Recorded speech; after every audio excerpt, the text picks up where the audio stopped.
से रहे हैं। कहीं आज कुछ ऐसे लोग तो नहीं जो पिछले 2 दिन नहीं आए, ठीक है, तो आपको तो पता ही नहीं होगा पीछे हम पे क्या कहानियाँ गुजरती रही हैं। क्या आपने कहीं हमें यूट्यूब पे देखने की कोशिश की? क्या आपने पहले लेक्चर में जो सारी बातें हुई थी उन्हें सुना? वो सुनना बड़ा ज़रूरी है, क्योंकि जो है ना उसमें मैंने बहुत सारे भयानक इंकशाफात किए हैं, जिसके बाद लोगों ने अपने अपने कम्बिनेशन को थोड़ा सा बेहतर किया है। तो अब हम उन लोगों के साथ हैं जो यकीन कामिल की मंजिल पर हैं।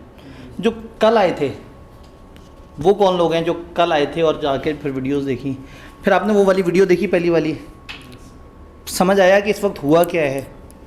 तो जो बिल्कुल बिगनर है उसके लिए चैलेंज थोड़ा ज़्यादा है, जो दरमियान में है उसके लिए तो चीज़ें ईजी हैं। तो वो सारी बातें सारी चीज़ें सुनने के बाद अब आप लोगों ने अपना एक फ़ाइनल फ़ैसला कर लिया है, बस ठीक है। जब कर लिया है तो बस फिर अब नहीं पलट के देखना है, पहले आना नहीं है, आ गया तो जाना नहीं है। जैसे सीए का होता है कि या तो सीए शुरू नहीं करना, सारे डराते हैं नहीं करना, ना करो, रुल जाओगे, तबाह हो जाओगे, बर्बाद हो जाओगे, ज़िंदगी ख़त्म हो जाएगी। लेकिन जब शुरू कर दिया ना तो बस फिर उसके बाद करना है।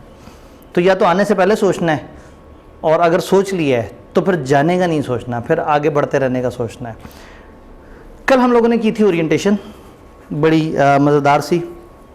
उस ओरिएंटेशन में हमने समझने की कोशिश की थी कि सब्जेक्ट है क्या। सब्जेक्ट में हमने देखा था कि इसमें 4-5 तरह की सिलेबस ग्रेड्स हमारी बनी हुई हैं, 4। एक लीगल सिस्टम है जो कि 5 नंबर की वेटेज है। फिर कॉन्ट्रैक्ट टैक्स है जो 50 से 55% के दरमियान आपका आ रहा है। फिर हमारे कुछ अदर लॉज हैं बहुत सारे जो 35 से 52 उन्होंने कहा है, लेकिन औसतन वो 40 नंबर के आसपास उसको टच कर रहे हैं, जिसके अंदर एक पार्टनरशिप का लॉ जिसके 3 चैप्टर हैं, 2 नेगोशिएबल इंस्ट्रूमेंट के चैप्टर हैं, और 3 ऐसे चैप्टर हैं जिसमें 2-2 सफ़े के 6 छोटे छोटे से लॉज हैं। बहुत मज़ेदार पोर्शन है, बड़ा क्विकली कवर हो जाता है वो वाला। लेकिन हम शुरू करेंगे कॉन्ट्रैक्ट टैक्स से, जहाँ हमारी बेस बन रही होती है।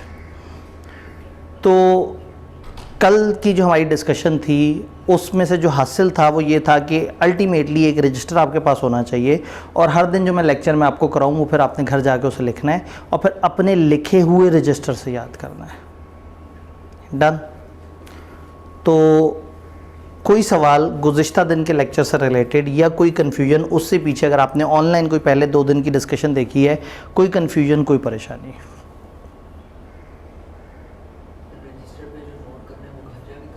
रजिस्टर पे जो नोट करना है वो घर जाके करना है। क्लास के साथ जब आप नोट करते हैं तो बड़ा रफ़ एंड टफ होता है। तो मैं ही चाह रहा हूँ कि घर जाके आप एक दफ़ा जब दोहराने लगेंगे, होगा क्या, अभी आप देखेंगे कि मैं आपको जो जो पढ़ा रहा हूँ वो सामने स्लाइड्स पे आएगा, और अभी जब आपको हैंडआउट मिलेंगे तो आप देखेंगे कि वही सारी बातें जो यहाँ हैं वो हैंडआउट्स पे भी लिखी हुई हैं। यानी मैंने किताब की ही चीज़ें उठा के यहाँ पे पेस्ट की हुई हैं, बस यहाँ थोड़े से रंग शंग भरे हुए होते हैं। और उसके बाद आप जब घर जाके देखेंगे तो आप कहेंगे तो वही वाली बात है, तो आपका दिल ही नहीं करेगा 5 मिनट बाद उठ के आप भाग जाएंगे। तो घर जाके आपने नोट्स को, किताब को सामने रखना है और रजिस्टर पे नीट क्लीन करके लिख लेना है। ये आप जो लिख रहे हैं ना, ये आज नहीं, ये फ्यूचर के लिए लिख रहे हैं। आज लिखने का फ़ायदा ये है कि मैंने कहा था कि थ्योरी पढ़ते हैं तो पढ़ाई की तरफ फोकस ही नहीं होता, तो लिख रहे होंगे तो आप फोकस से कर लेंगे। आधे घंटे 35-40 मिनट में आप हर दिन की लिखाई करके फ्री हो चुके होंगे। नोट्स होंगे, इन्हीं को भी पेस्ट करना है। हाँ, जो मेरे जो नोट्स हैं जो स्लाइड पे नज़र आ रहे हैं, जो किताब पे, किताब सामने रखी है, 100% कॉपी पेस्ट करें, अपने अल्फाज की तरफ मत जाएं। वो आगे कभी रिवाइज करते हुए आप मज़ीद शॉर्ट करना चाहें तो कर लें, लेकिन अभी ख्वाहिश ये है कि आप लिखें, ये ऑलरेडी बड़े शॉर्ट है, बड़े मुनासिब है, तो आप इन्हीं को as it is copy paste कर लें। उसके बाद फिर किताब की तरफ पलट के नहीं देखना। किताब की तरफ तब देखना है जब पास पेपर्स प्रैक्टिस करने हैं। जब किताब आएगी तो इसमें 2009 से लेके अब तक के जो भी रेलेवेंट पास पेपर्स हैं वो हैं, उनके सॉल्यूशंस हैं आईकैप के। फिर आईकैप ने जो उस पर कमेंट्स दिए थे, इस सवाल में बच्चों ने ये गलती की थी, ये गलती की थी, वो कमेंट्स दिए हुए हैं, और फिर उनकी मार्किंग स्कीम दी हुई है कि इतना लिखने के इतने नंबर थे, इतना लिखने के इतने नंबर थे। तो वो एक बड़ा कम्प्रीहेंसिव सी किताब है जिसमें सब कुछ है, नोट्स, क्वेश्चन, सोल्यूशन, वो सारी चीज़ें। वो किताब चूँकि प्रिंटिंग के प्रोसेस में और उसमें टाइम लगता है, तो फिर हम इस वक्त आपको हैंडआउट्स दे रहे होंगे, तो वो हैंडआउट्स अभी आप लोगों से आज शेयर हो जाएंगे और सॉफ्ट में हम ग्रुप में भी शेयर कर देंगे। जब किताब आ जाएगी तो आप लोगों को फिज़िकली यहाँ पे मिल जाएगी, और जो ऑनलाइन वाले हजरात हैं उनके घर डिलीवर हो जाएगी, अगर उन्होंने अपना एड्रेस सही से बताया है। कोई कन्फ्यूजन, कोई सवाल? All clear? पक्का? बेस बनाएं। आज की बेस हमारे लिए बड़ी ज़रूरी है, कॉन्ट्रैक्ट टैक्स की बेस। इसलिए मैं पिछले 2 दिन से चाह रहा था कि अब जब चैप्टर स्टार्ट हो तो वो लोग हों जो सामने यकीन कामिल की मंजिल पे हों। चूँकि हमें एक एक्स्ट्रा दिन लग गया अपने प्लान से, तो शायद हम सैटरडे तक एक्सटेंड कर रहे हो, और जो ड्राफ्टिंग वाला मामला है वो शायद सैटरडे पे थोड़ा सा दे, और हम शायद लेक्चर का कुछ पोर्शन सैटरडे के ऊपर कवर कर रहे हो। तो अभी हम फ्राइडे तक जाएंगे, तो फिर फ्राइडे को फिर मैं बताऊंगा कि अब हमारा सैटरडे के ऊपर क्या गुजरी।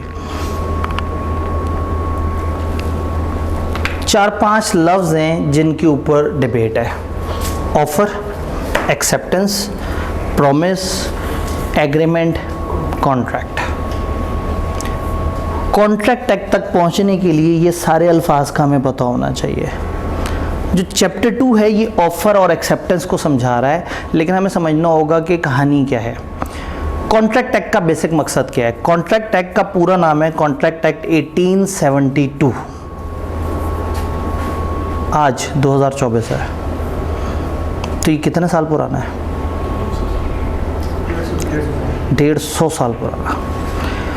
अंग्रेज़ों के बाद हम हिम्मत नहीं कर सके उससे ज़्यादा प्यारा लॉ बनाने की, तो हम 150 साल पुराना कानून पढ़ रहे हैं। तो इस कानून में बीच में अचानक से ना कुछ रूल्स आएंगे जिससे आप उलझ जाएंगे। अगर एक बंदा दूसरे को ख़त भेजे और ख़त पहुंचने में इतना दिन ले और ख़त पहुंचने से पहले दूसरा ख़त पहुंच जाए तो क्या होगा? आज का ज़माना ख़त वाला है ही नहीं, आज ईमेल होता है, व्हाट्सएप होता है। तो इसमें कभी कभी पुरानी बातें आ जाएंगी, परेशान नहीं होना। लेकिन ये इतना फाइन पीस ऑफ लॉ था लॉ की नज़र में कि उन्होंने इसके ऊपर मज़ीद वर्किंग नहीं की। पाकिस्तान अभी भी 150 साल पुराने कॉन्ट्रैक्ट एक्ट को फॉलो कर रहा है। ये कॉन्ट्रैक्ट एक्ट बताता है डिफरेंट तरह के कॉन्ट्रैक्ट्स। हैंडआउट्स, ये हैंडआउट्स हैं, ये फिर अभी यहाँ आगे रख लेते हैं, इनको दरमियान में देंगे, नहीं तो ये अभी पढ़ना शुरू कर देंगे हैंडआउट्स, थोड़ा सा डिस्ट्रैक्ट हो जाएंगे। ठीक हो गया। तो कॉन्ट्रैक्ट समझना ज़रूरी है कि कॉन्ट्रैक्ट किसे कहते हैं। ये कहानी हमेशा स्टार्ट होती है जब इसमें एक बंदा दूसरे बंदे से कोई बात करता है। फॉर एग्ज़ाम्पल मैं क्लास आपको करा रहा हूँ, क्लास जैसे ही ख़त्म हुई एक भाई ने दूसरे भाई से कहा यार आज ना बहुत बोर क्लास थी, तो मैं जो है ना मैं चाह रहा हूँ कि तुम और मैं इकट्ठे बैठ के कैंटीन जाके मिल के समोसे खाएँ। दूसरे ने कहा हाँ ठीक है ओके। एक ने दूसरे को ऑफ़र दी और दूसरे ने मान लिया। इनके दरमियान प्रॉमिस बन गया। ये प्रॉमिस ये भी हो सकता था कि क्या तुम मेरे साथ चलो और इकट्ठे हम बैठ के पढ़ाई करें। ये प्रॉमिस ये भी हो सकता था कि वादा करो कि कल तुम इसी जगह पे आके बैठोगे, मैं भी इसी जगह आके बैठूंगा और हम एक दूसरे से नोट्स शेयर करेंगे।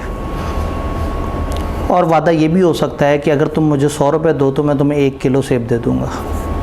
ये भी तो वादा है। और वादा ये भी है कि कल हम इकट्ठे पढ़ेंगे। इनमें से एक वादा एग्रीमेंट होता है और एक वादा प्रॉमिस होता है।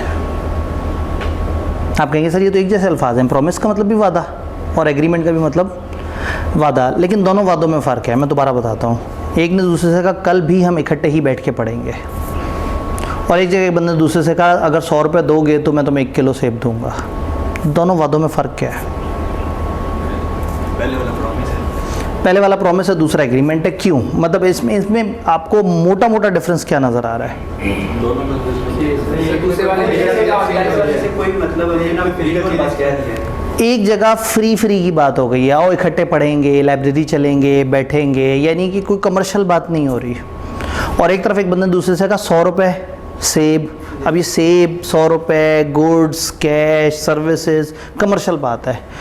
कॉन्ट्रैक्ट एक्ट कमर्शियल चीज़ का होता है, सोशल वादे का नहीं होता। इन्होंने ये भाई से कहा कि कल इधर ही आके बैठना, हम इकट्ठे पढ़ेंगे। ये भाई नहीं आए, तो ये अदालत नहीं जा सकते कि देखें जी मेरे साथ अन्याय हो गया, मेरे साथ एक बंदा वादा करके मुकर गया।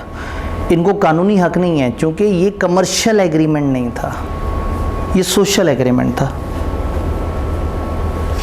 तो इसका मतलब ये है कि सबसे पहले कहानी शुरू होगी ऑफ़र से।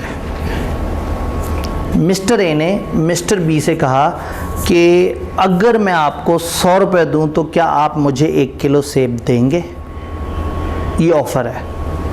बी जवाब में कह सकता है ना, कोई चक्कर नहीं, दौड़ जाओ इधर से। और बी कह सकता है हाँ ठीक है, मैं तुम्हें 1 किलो सेब दे दूँगा। तो ऑफ़र रहेगी। ऑफ़र प्रॉमिस में कब कन्वर्ट होगी? जब एक्सेप्टेंस हो जाए, जब अगला बंदा हू बहू उसकी बात मान जाए तो वो कहलाएगा एक्सेप्टेंस। तो ऑफ़र प्लस एक्सेप्टेंस बन जाएगा प्रॉमिस। तो दुनिया में जब भी कोई एक बंदा दूसरे को कोई भी पेशकश करे, कोई भी पेशकश, समाजी, सियासी, आओ इकट्ठे धरने पे चलें, और इमरान खान की तकरीर सुन के आते हैं, आओ नवाज शरीफ को एयरपोर्ट छोड़ने जाएं, आओ फलाना काम करने के लिए जाएं। ये सब समाजी वादे हैं, ये कमर्शियल वादे नहीं है। कमर्शियल वादा आपने कॉलेज से आके कहा कि अगर मैं आपको इतने पैसे जमा करा दूं तो क्या मुझे आब्दी साहब की बीलो की क्लास मिल जाएगी? कॉलेज ने कहा हाँ जी मिल जाएगी। फ़र्ज़ करें आपने आके कहा मैं अगर आपको 3,000 रुपये जमा कराऊं तो क्या आप मुझे आब्दी साहब की क्लास दे देंगे? उन्होंने कहा दौड़ जाए तो वो ऑफ़र बेचारी वहीं पे फौत हो गई। लेकिन जब आपकी ऑफ़र को हू बहू अगला बंदा मान ले तो कम से कम प्रॉमिस तो बन गया। अब ध्यान ये करना होगा क्या इस प्रॉमिस में कोई कमर्शियल चीज़ है या नहीं है। हम एक क्लास सेल कर रहे हैं, ये कमर्शियल कमोडिटी है, सर्विस है कमर्शियल। आप जो पैसे दे रहे हैं वो एक कमर्शियल चीज़ है। तो ये हमारा आपके साथ कमर्शियल वादा है।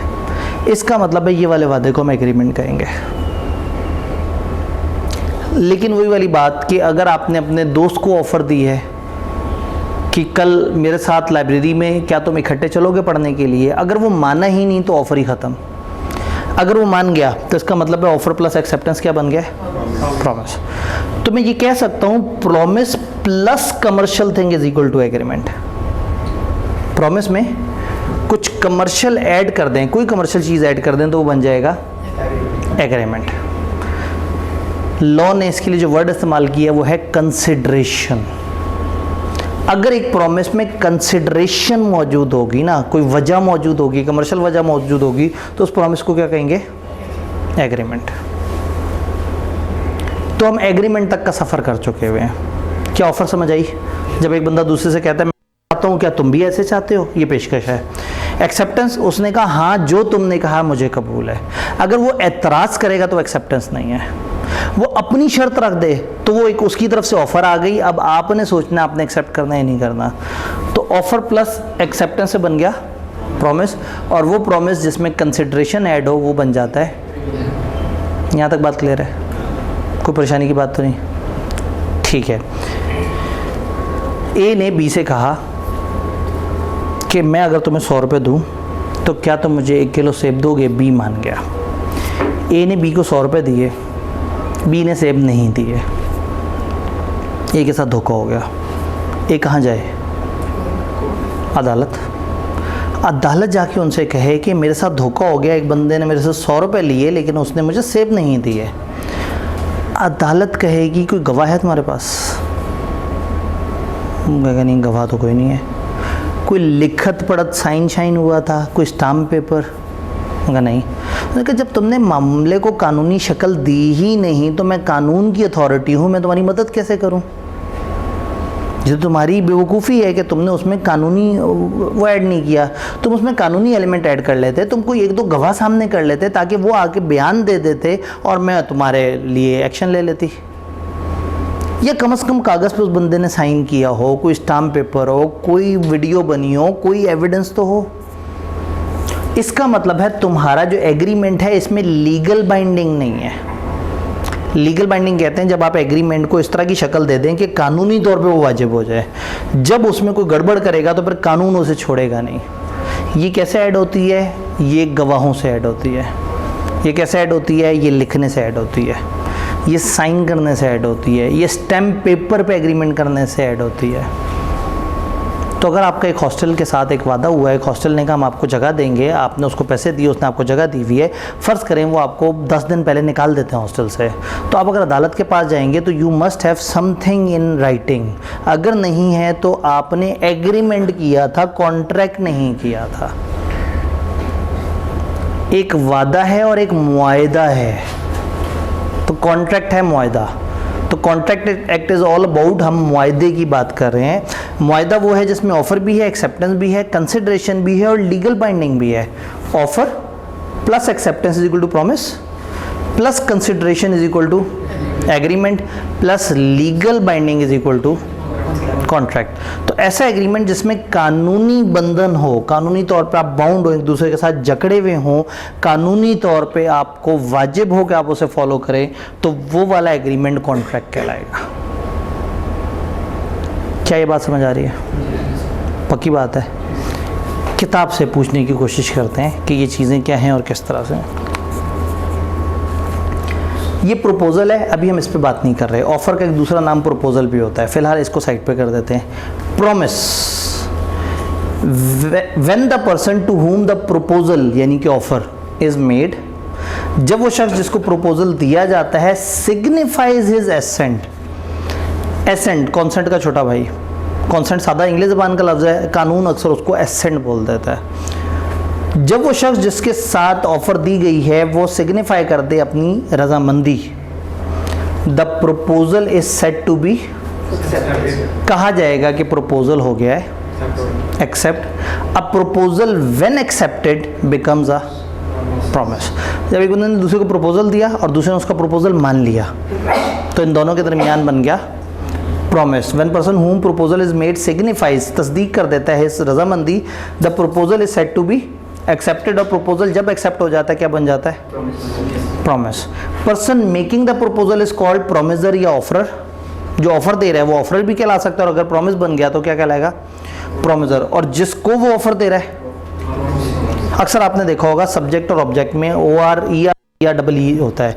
एम्प्लॉयर एम्प्लॉई, एम्प्लॉयर एम्प्लॉयमेंट देने वाला, एम्प्लॉई जिसको एम्प्लॉयमेंट मिल रही है। ट्रेनर ट्रेनी, ट्रेन करने वाला ट्रेनर, जो ट्रेनिंग ले रहा है वो ट्रेनी। तो प्रॉमिसर प्रॉमिस करने वाला और प्रॉमिजी जिसके साथ प्रॉमिस किया जा रहा है, जो ऑब्जेक्ट है। प्रॉमिस समझ आया? Agreement, every promise and every set of promises forming consideration for each other is an agreement. Her promise या हर सेट ऑफ प्रॉमिस, आपने प्रॉमिस किया उसने भी प्रॉमिस किया, जिसमें एक दूसरे के लिए क्या है? कंसिडरेशन है, कमर्शियल चीज़ है कोई। तो ऐसे प्रॉमिस को जिसमें कमर्शियल चीज़ है क्या कहलाएगा? एग्रीमेंट। और फिर एग्रीमेंट से कॉन्ट्रैक्ट का सफ़र कैसे होगा? An agreement enforceable by law is contract. ऐसा एग्रीमेंट जो बाय लॉ एनफोर्सेबल है वो क्या कहलाएगा? कॉन्ट्रैक्ट। क्या हमें यहाँ तक वर्ड समझ आ रहे हैं? अभी प्रपोजल की डेफिनेशन पे बात नहीं हुई, नीचे के वर्ड समझ आ रहे हैं? इसी को थोड़ा सा एक डिफरेंट तरीके से देखते हैं। प्रपोजल में जब एक्सेप्टेंस ऐड हो जाए तो क्या बन जाएगा? प्रॉमिस। प्रॉमिस में जब कंसिडरेशन ऐड हो जाए एग्रीमेंट। एग्रीमेंट में जब enforceability, legal obligation, legal binding ऐसी चीज़ ऐड हो जाए। अब ये लीगल ऑब्लिगेशन या लीगल बाइंडिंग किसे कहते हैं? वो कहते हैं parties to an agreement must be bound to perform their promises. Parties अपना प्रॉमिस परफॉर्म करने के लिए बाउंड हैं in case of default by either of them. अगर इनमें से किसी ने भी गद्दारी की, डिफॉल्ट किया, the parties can go to court for its enforceability. Parties अदालत जा सकते हैं। तो इस चीज़ को एनफोर्सेबिलिटी या लीगल ऑब्लिगेशन कहते हैं या लीगल बाइंडिंग कहते हैं। तो वो एग्रीमेंट जिसमें लीगल बाइंडिंग ऐड हो जाए वो कॉन्ट्रैक्ट है। तो इसका मतलब है प्रॉमिस हो गया समाजी, एग्रीमेंट हो गया कमर्शियल और कॉन्ट्रैक्ट हो गया लीगल। एक ऐसी लीगल चीज़ जिसमें कमर्शियल एलिमेंट भी मौजूद हो और वो कानून आपको प्रोटेक्ट भी करे, आपको आपके साथ धोखा ना होने दे। यहाँ पे जितना हमने पढ़ा है क्या ये सब समझ आ रहा है? अब आगे कॉन्सेप्ट आता है एक्सप्रेस और इम्प्लाइड प्रॉमिस का। इस तरफ भी आते हैं। एक्सप्रेस और इम्प्लाइड। एक्सप्रेस हम कहते हैं वो बंदा बड़ा एक्सप्रेसिव है। एक्सप्रेसिव है, एक्सप्रेस करना मतलब जाहिर करना, दिखाना। अगर ऑफ़र जाहिर हो रही हो, ऑफ़र बोली जा रही हो, ऑफ़र लिखी जा रही हो तो हम इसको कहते हैं ये एक्सप्रेस ऑफ़र है। एक बंदे ने दूसरे को बोला है कि अगर मैं आपको 100 रुपये दूँ तो क्या आप मुझे 1 kg सेब देंगे? ये एक्सप्रेस ऑफ़र है। अगर लिखा जाए या बोला जाए तो ऑफ़र क्या है? एक्सप्रेस। फ़र्ज़ करें आप बाहर मेन सड़क पे खड़े हुए और मेन सड़क पे वो जो चिंची रिक्शे हैं वो जा रहे हैं जिना तक, और उनका रूल ये है कि जो भी आके बैठता है वो 20 रुपये पर सवारी देता है। पता नहीं इस वक्त क्या चल रहा है, लेकिन मैं एक रैंडम एग्जांपल की बात कर रहा हूँ कि आप बाहर जाएं और आपको पता है कि ये रूट का चिंची है और इस पे जो भी बैठता है वो 20 रुपये देता है। आप कॉलेज से निकल के बाहर सड़क पे खड़े हुए थे, एक चिंची आपके पास आके रुका, उसने बोला कुछ नहीं, उसने लिखा कुछ नहीं, उसका आपके पास आके रुकना ऑफ़र है। अब ये एक्सप्रेस ऑफ़र नहीं है। अगर वो बोलता या लिखता तो वो होती एक्सप्रेस ऑफ़र। जो उसने अपने एक्शन से की है वो कहलाएगी इम्प्लाइड ऑफ़र। वो आके रुका और आपने उसे कहा हाँ मैंने जाना है जिन्ना अस्पताल, मैं 20 रुपये ही दूंगा। आपने एक्सेप्टेंस की है उसके ऑफ़र पे, आपने एक्सेप्टेंस दी है एक्सप्रेस, उसने ऑफ़र दी थी इम्प्लाइड। फ़र्ज़ करें वो आपके पास आके रुका और आप अंदर जाके बैठ गए, ना आपने कुछ बोला ना उसने कुछ बोला, उसका रुकना ऑफ़र है, आपका चिंची पे बैठना एक्सेप्टेंस है।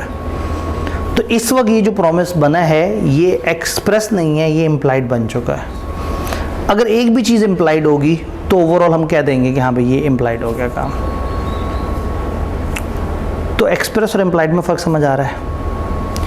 अब अगर आप एक बस है जो ख़ास रूट की है या एक ट्रेन है जो खड़ी हुई है और आप जाकर उस ट्रेन में बैठ जाते हैं और थोड़ी बाद एक टिकट चेकर आता है और कहता है टिकट, तो आप कहेंगे किस बात का? उसने कहा जी तुम सफ़र कर रहे हो। उसने कहा जी आपने मुझे कब कहा था कि ये ट्रेन पे बैठने का या सफ़र करने के पैसे हैं?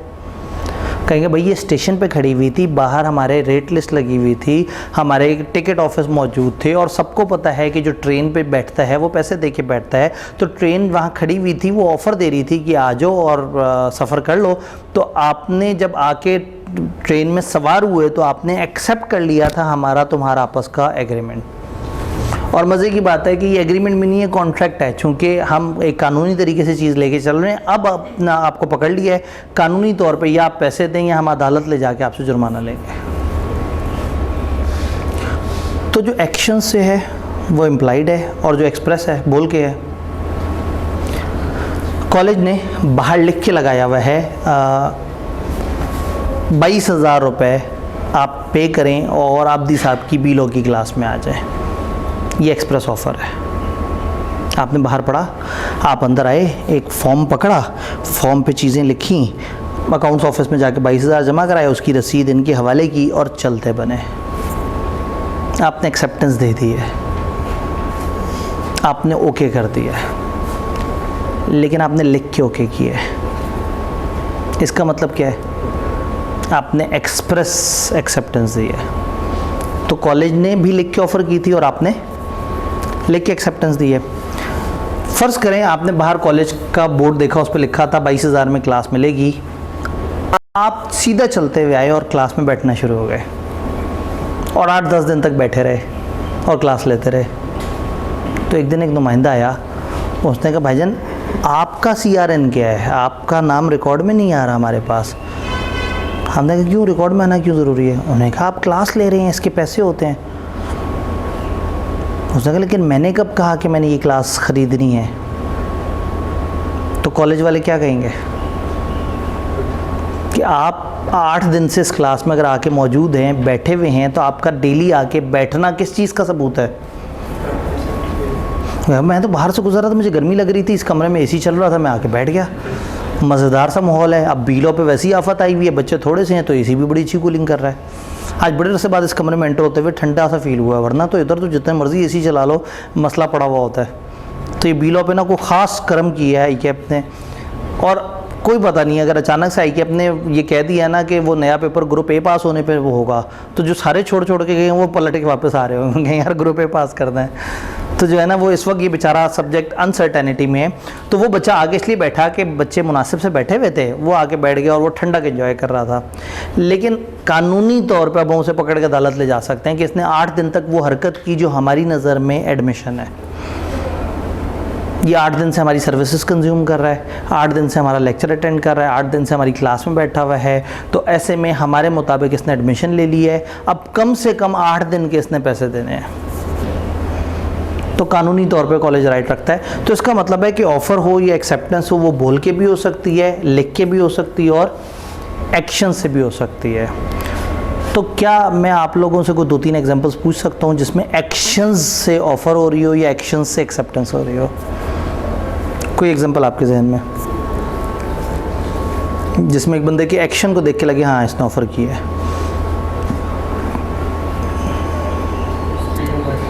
जी, स्पीडो या मेट्रो, वही वाली जो बस है एक ख़ास रूट पे चल रही है और उस पर उसका फेयर लिखा हुआ है, तो वो अगर अपने आके स्टॉप पे रोक रही है तो वो हर दफ़ा आके ऑफ़र कर रही है वहाँ खड़े हुए लोगों को कि हाँ भाई किस किस ने चलना है। ये एक एग्जांपल हो गई। और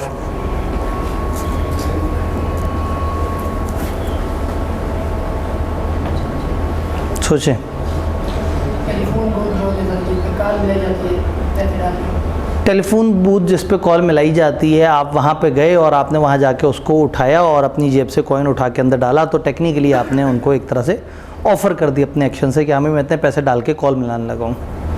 पुराने ज़माने में ऐसा होता था जी। अब ऐसे में क्या हमने एक्सेप्ट कर ली है? अगर वहाँ लिख के लगा हुआ है कि एक सिक्का डालने पे 3 मिनट बात होगी और हमने वो पढ़ा और हमने एक सिक्का डाला और 3 मिनट बात की, तो हमने एक सिक्का डाल के एक्सेप्टेंस दी है। लेकिन अगर वहाँ ये नहीं लिखा हुआ तो हमने बेसिकली उसे उठाया है और मिलानी शुरू कर दी है। अब अगर वो कॉल जब ख़त्म होगी और एंड पे बिल आएगा और वो हमने पे करना होगा, तो बेसिकली हमारी तरफ से ऑफ़र है कि हम इतने मिनट बात कर रहे हैं, इसका इतना।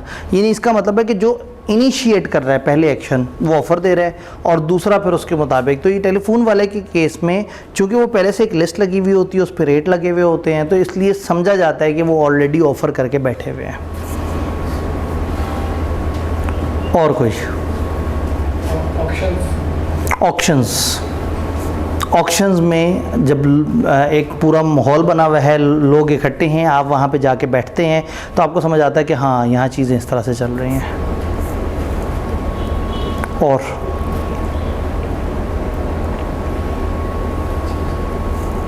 सोचें इर्द गिर्द कहाँ कहाँ आपके इशारों से, एक्शन से ऑफ़र हो रही है।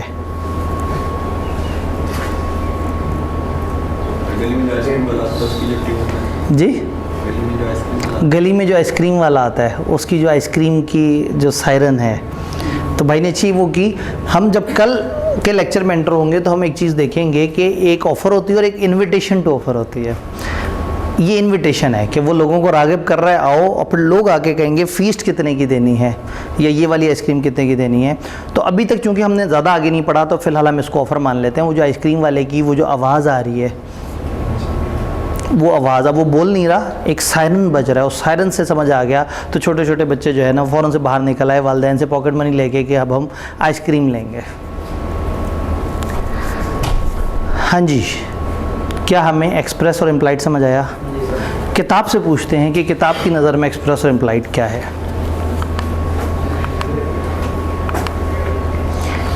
इफ़ प्रपोजल और acceptance is made in words, अल्फाज से हो, promise is said to be express. अब अल्फाज बोले जाएं तो ओरल, लिखे जाएं तो रिटर्न। तो ऑफ़र या एक्सेप्टेंस अगर अल्फाज से हो, बोल के या लिख के, तो ये कहलाएगी एक्सप्रेस। और अगर प्रपोजल या एक्सेप्टेंस अदरवाइज हो, अदरवाइज मतलब अल्फाज में ना हो, यानी एक्शन से हो, तो promise is said to be implied, यानी कि ये फ्रॉम एक्शंस हो रहा है। अगर साइमल्टेनियसली हो रही है यानी कि हमारे आवाज़ वो बोला भी जा रहा है और यानी एक तरफ से एक्शन है और एक तरफ से अल्फाज हैं, तो फिर हम ओवरऑल पूरे कॉन्ट्रैक्ट को इम्प्लाइड मान लेते हैं। असल में ना ज़्यादा इंपॉर्टेंट होती है एक्सेप्टेंस। एक्सेप्टेंस करने वाला किस तरीके से आया। अगर वो बोल के आया तो आखिरी फीलिंग थी कि बड़ा वाज़े कॉन्ट्रैक्ट हुआ है, और अगर उसने कोई एक्शन दिया है तो आखिरी फीलिंग क्या है कि उसने जी जी कोई उसके लिंक सुन के आ गया, ठीक है, और उसने हाथ से इशारा भी किया कि मैं आ रहा हूँ और बोला भी है, ठीक है। अब अगर वो आइसक्रीम वाला है, फॉर एग्जांपल, अब ये आइसक्रीम वाला जाते हुए ना वो कर रहा है, आवाज़ लगा रहा है। असल में चूँकि सायरन जो है ना वो ऑफ़र नहीं है, सायरन एक राग़िब करने का तरीका है। सायरन बज रहा है, आप बाहर गए तो बाहर लिखा हुआ था, उसके साथ एक तख्ती लगी हुई थी, उस पर लिखा था फ़ीस 100 रुपये की है, फ़लाना आइसक्रीम 80 की है, फ़लाना आइसक्रीम 70 की है। अब आपने एक्सेप्टेंस करते वक्त अगर का भाईजान 70 रुपये में फ़ीस दे दो या 100 रुपये में फ़ीस दे दो, तो ये आपने एक्सेप्टेंस अल्फाज से की है। अगर आपने अपना मतलब वो ऐसे करके उसने ढक्कन खोला, आपने अंदर ऐसे करके देखा, फ़ीस निकाली और ऐसे बटवे में से 100 रुपये उसके हाथ में रखे और फ़ीस उठा के चलते बने, तो आपने अल्फाज इस्तेमाल ही नहीं किए। तो ये एक्सेप्टेंस क्या है? इम्प्लाइड। और चूँकि एंड पे इम्प्लाइड हुआ है तो ओवरऑल हमें फिर फील क्या आएगी कि जो कॉन्ट्रैक्ट बना था वो इम्प्लाइड था। लेकिन अभी वो सायरन वाला मामला बड़ा अहम है, वो हम कल आपने याद कराना है, तो कल हम सायरन को इनविटेशन टू ऑफ़र के साथ रिलेट करेंगे। एक्सप्रेस और इम्प्लाइड दोनों चीज़ हमें समझ आ रही हैं। किताब में थोड़ा सा वापस झांकते हैं। प्रपोजल, ये लफ्ज़ अभी हमारा रहता है। प्रपोजल की इंग्लिश थोड़ी सी मुश्किल हो जाएगी, एक्सेप्टेंस की इंग्लिश बड़ी आसान है। Acceptance is when the person accept the offer, when the person confirm the offer, when the person signifies his assent, तो ये एक्सेप्टेंस बन जाएगी। प्रॉमिस हमने समझ लिया है, हमने इन सारे वर्ड्स को देख लिया है। ऑफ़र को इंग्लिश में बताना ना थोड़ा सा मुश्किल है, क्योंकि आपको सारे एलिमेंट्स पूरे करने हैं। अगर मैं आपसे कहूँ कि ऑफ़र कहेंगे जब एक बंदा इस इरादे से दूसरे को कोई बात करता है कि दूसरा मेरी ये वाली बात को हू बहू मान ले, तो इस कहने को ऑफ़र कहते हैं। जब एक बंदा इस इरादे से दूसरे को कोई बात करे कि वो चाहता हो कि दूसरा बंदा मेरी बात को मान ले, तो इस हरकत को ऑफ़र कहेंगे। तो इन डेफिनेशन में सबसे ट्रिकी ऑफ़र की डेफिनेशन है। तो अगर तैयार हैं तो ऑफ़र की डेफिनेशन हो जाए। ऑफ़र जिसका दूसरा नाम प्रपोजल भी है। When one person signifies to another, जब एक बंदा कंफर्म करता है दूसरे को। सिग्निफाई मतलब कंफर्म करना, तस्दीक करना। जब एक बंदा तस्दीक करता है दूसरे को हिज विलिंगनेस कि मैं राज़ी हूँ। टू डू, मैं कुछ करना चाहता हूँ, आगे के मैं अल्फाज खा रहा हूँ फ़िलहाल। To do with a view, इस इरादे से, इस प्लान के साथ। To obtaining the assent of that other, कि दूसरे की रजामंदी ले ली जाए। टू सच एक्ट, मैं ये अल्फाज फिर खा रहा हूँ, उस एक्ट के ऊपर he is said to make a proposal. दोबारा पढ़ते हैं। जब एक बंदा कंफर्म करता है दूसरे को कि वो राज़ी है कि वो ये काम करे, इस इरादे से कि वो हासिल करे रजामंदी दूसरे की उस एक्शन के ऊपर, तो कहा जाएगा कि उसने प्रपोजल दिया है। ए ने बी से कहा था अगर मैं आपको 100 रुपये दूँ तो क्या आप मुझे 1 किलो सेब देंगे। ए ने बी को इस इरादे से एक बात की है कि वो कह रहा है मैं राज़ी हूँ 100 रुपये में 1 किलो सेब पे, अगर तुम भी राज़ी हो तो ओके कर दो। तो जब एक बंदा दूसरे को अपनी रजामंदी शो करता है कि मैं ऐसा करना चाहता हूँ, दरमियान के अल्फाज गायब हैं। With a view to obtaining the assent of that other, कि मैं उस दूसरे की रजामंदी उसी एक्ट या एब्सटिनेंस पे ले लूँ। He is said to make a proposal, कहा जाएगा कि उसने प्रपोजल दिया है। जो दरमियान में अल्फाज गायब किए हैं उनको छोड़ के अभी तक जो हमने पढ़ा समझ आ रहा है। अब दरमियान के अल्फाज ऐड कर लेते हैं। एक्ट का ऑपोजिट होता है एब्सटेन फ्रॉम डूइंग, किसी चीज़ से रोकना। कई दफ़ा ऑफ़र देने वाला ऑफ़र ये देता है कि मैं ऐसा करूँगा, और कभी कभी ऑफ़र देने वाला कहता है मैं ऐसा नहीं करूँगा। एक सिक्योरिटी गार्ड हमारे पास आए, कहे मुझे नौकरी पर रख ले, मैं पूरी रात सोऊंगा नहीं। तो वो हमें कुछ करने की ऑफ़र नहीं दे रहा, कुछ ना करने की ऑफ़र दे रहा है। तो समटाइम एक्शन पॉजिटिव होता है कि ये करना है, और समटाइम एक्शन होता है नेगेटिव कि आपने ऐसा नहीं करना। जैसे घर वाले कहते हैं 3 घंटे तक मोबाइल यूज़ नहीं करना तो वो चॉकलेट मिलेगी, तो आप सोचते हैं चॉकलेट 5 मिनट का मज़ा है, मोबाइल 3 घंटे का मज़ा है।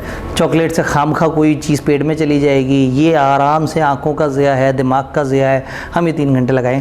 तो कहने का मतलब है कि उन्होंने आपको कहा कि ऐसा नहीं करना।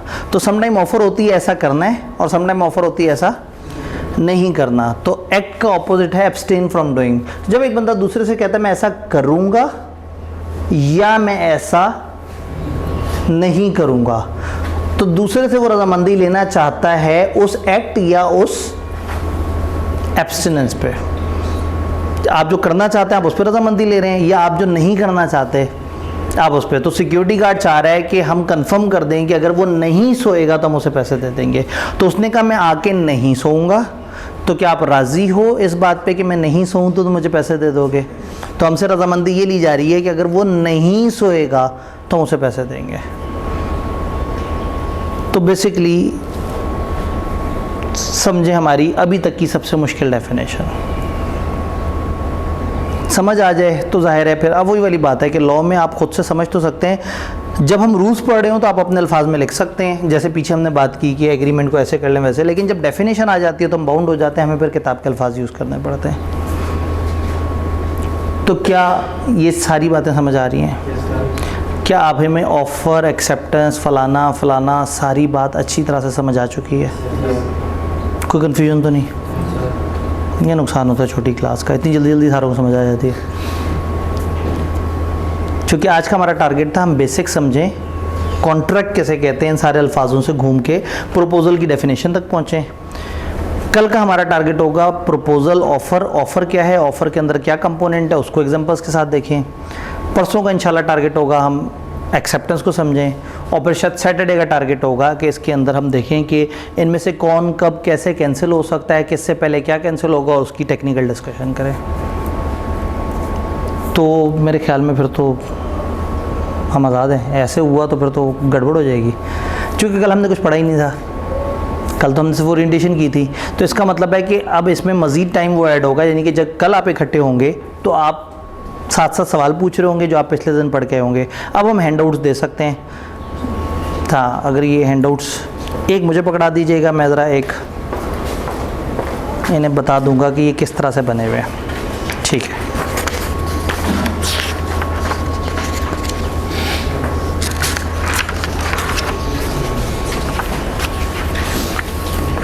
कुछ लोगों के चेहरों पे हैरानी है कि अच्छा ऐसे है, बस ऐसे होता है। ये तो गड़बड़ हो गई। ये तो जो है ना, ये पूरा चैप्टर 2 है।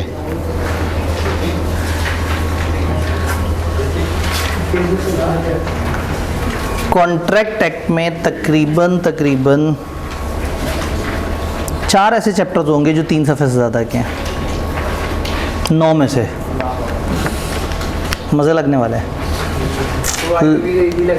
ये तो ITBC भी इजी लग रहा है। ये बी लॉ सी लॉ असल में हुआ ये था कि एक बड़ा पेपर होता था, उन्होंने कट लगाया और बस थोड़ा सा ही सिलेबस ऐड करके 100 नंबर का पेपर बना दिया। तो ये बड़े मज़े लग गए थे। तो ये इस वक्त मैं सी लॉ जो पढ़ा रहा हूँ ना, तो उसमें मैं उसे कहता हूँ ये फेयरवेल अटैम्प्ट है, ये इख्तितामी, जाते जाते खुदाफिज़ कह दें, ये मज़े दोबारा नहीं लगने वाले। ये IKF से गलती हो गई थी, सिलेबस ज़्यादा ही मुनासिब हो गया था इनसे।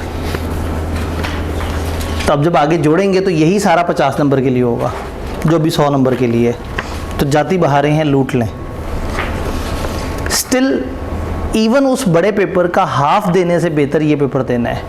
लेकिन पहले दिन जो बच्चा आया है, अगर वो एक पेपर देने से पूरा एक पेपर बचा ले, तो इसलिए मैं फिर दूसरा वाला मशवरा दे रहा हूँ। अदरवाइज़ बहुत सारे लोग कह रहे हैं कि ठीक है भाई, मुझे ज़्यादा नहीं वो करना, मैं इस वक्त अपने तरतीब से चलूँ, आगे जाके आधा पेपर एग्जाम्प्ट हो तो आधा बकाया दे दूँ, पूरा एग्जाम्प्ट हो तो पूरा, इस तरह से। तो बहरहाल ये पेपर इस वक्त मज़ेदार है, कंबाइन होके बहरहाल भयानक हो जाएगा। इसी सिलेबस में कमती लोग का सिलेबस ऐड कर दें, मुश्किल से 10% रिड्यूस करने का प्लान है उनका। तो उन्होंने उसको दोबारा से एक तगड़ा पेपर बना देना है। जिस वक्त वो पेपर होता था उसने आतंक मचाए रखा है। शायद मैंने बताया हो कि पीछे जब तक वो रहा, उस हर अटैम्प्ट में सबसे गंदा रिज़ल्ट उसी का होता था। 11, 12, 13% बच्चे पास हो रहे होते थे, और इनके रिज़ल्ट हैं 40% के आसपास, 35-40, एक आध दफ़ा कम आया है, लेकिन नॉर्मली 35-40 की रेंज में होता है। किताबचा आपके सामने है। सबसे पहले एक बॉक्स के अंदर लिखी हुई है डेफिनेशन। मेरी कोशिश ये होगी कि डेफिनेशन जब भी आए उसको डब्बे के अंदर कैद कर दें, ताकि आपको पहचान हो जाए कि बॉक्स के अंदर वाली चीज़ को रटा मारना है और बाद वाली चीज़ें आप अपने अल्फाज में लिख सकते हैं। तो एक बॉक्स नज़र आया, उसमें डेफिनेशंस हैं ये सारी। फिर नीचे जनरल डिस्कशन है, प्रपोजल प्लस एक्सेप्टेंस क्या है, किस तरह से। फिर नीचे एक्सप्रेस और इम्प्लाइड प्रॉमिस है।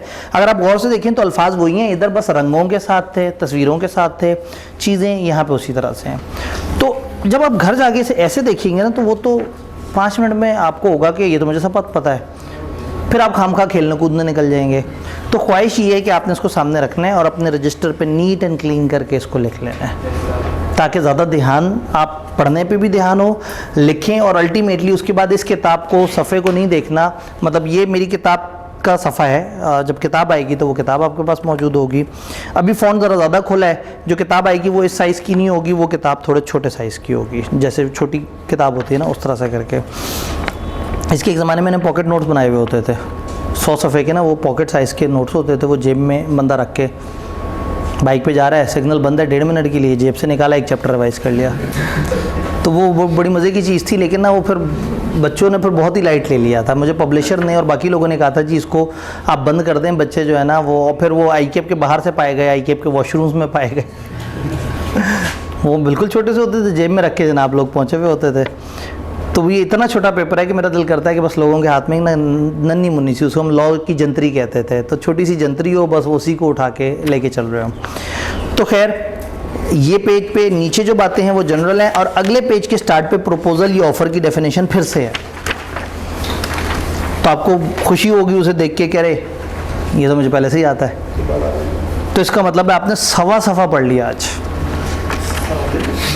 ठीक है, तो बस सिर्फ इतने से को ही कल आपने लिख लेना है, मतलब आज घर जाके लिख लेना है और तो उसे दोहराएंगे तो किसी भी दिन आपको, मतलब ये एक दिन का तकरीबन एवरेज लोड इतना ही है, ज़्यादातर दिनों में इतना ही लोड होगा, इससे ज़्यादा लोड नहीं होगा। लेकिन लोड उसको हो बढ़ जाएगा जो कि एक दिन सोचेगा अरे आज तो कम है कल पढ़ लूँगा, अगले दिन फिर वो 2 सफ़े इतना आसान नहीं होंगे, फिर वो तकलीफ़ देंगे। तो जब ये इरादा किया है कि बीलो लेके चलना है तो फिर बीलो के एटिकेट्स पे पूरा उतरना है और बीलो को सही से अदा करना है। डन, मिलते हैं इंशाल्लाह भाई। कुछ